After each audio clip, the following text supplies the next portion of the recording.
Oh boy, this is so tame.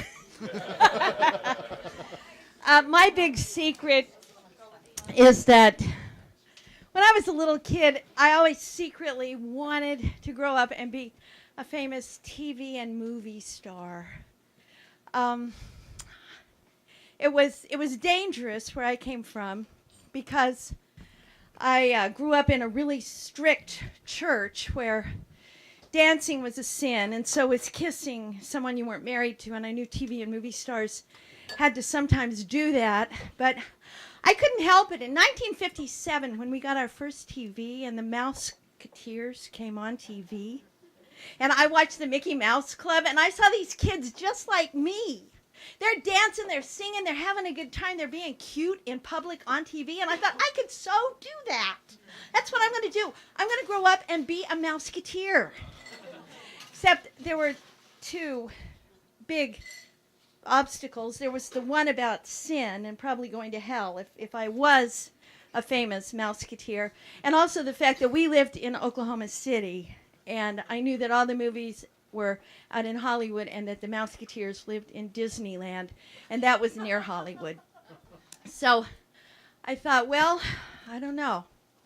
We'll just see what God ordains. Now, I knew it could be done because there was this famous TV movie star singer named Pat Boone, who was a member of the same denomination that I was a member of, and I heard people at church talk about Pat Boone as a good Christian man, so I knew that it was possible to be famous on TV and in movies and not go to hell, and I thought maybe I had a chance, and it was as if God had ordained that I was right. Because when I was 9, my dad's company transferred him, and we moved to Long Beach, California. It's God's hand. Here's Long Beach. 20 miles north is Hollywood. Over here is Disneyland, where Anaheim is. I'm halfway to realizing my life's ambition. I am in the right place. Now all I have to do is get discovered by a talent scout. And while that's happening, while I'm waiting for that to happen, every night before I go to bed, I secretly play this little scenario in my head, my rise to fame.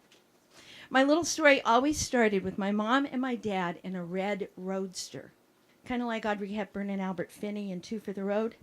And they actually looked happy together to be going on a road trip. And they were going up a steep mountain, up switchbacks, and around one really tight curve. At one point, I would always have them lose control of the car and go plummeting to an instant explosion, and they would die. Now, it would be painless.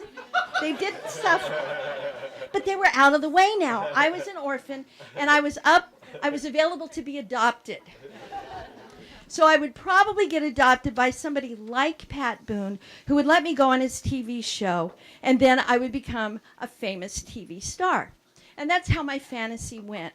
Well, life was good because we hadn't lived in California much more than a year before I was cast in our school play, and I got a main part. I got to be the princess, which means I got to sing and act. So when the talent scouts came to see our play, they could see my full range of ability.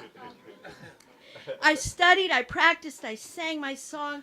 I was so excited until I realized that this princess was a girl, and I was an inveterate tomboy.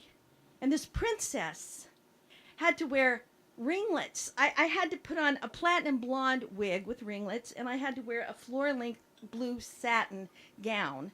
And if that wasn't bad enough, I had to sing a mushy love song. I was in the 6th grade by this time, and I had to sing a mushy love song with an 8th grade boy, Bruce Grissinger, who was the woodcutter that I was falling in love with. And we had to stand there and look in each other's eyes and sing this duet. And all the time I had to hold his hands. And his hands felt like frog bellies. They were cold and they were wet and they were slimy. And I honestly didn't mind frog bellies at all. I didn't mind picking up frogs, but holding Bruce Grissinger's hands it was gross.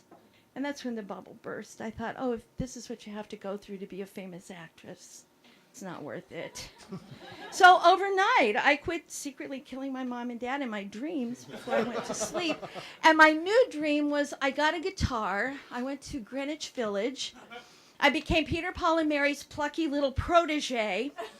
And my rise to fame was through the folk music circle. I became a rich and famous singer-songwriter. That fantasy sustained me till I was, 13. Puberty kicked in. And then I discovered boys. Thank you.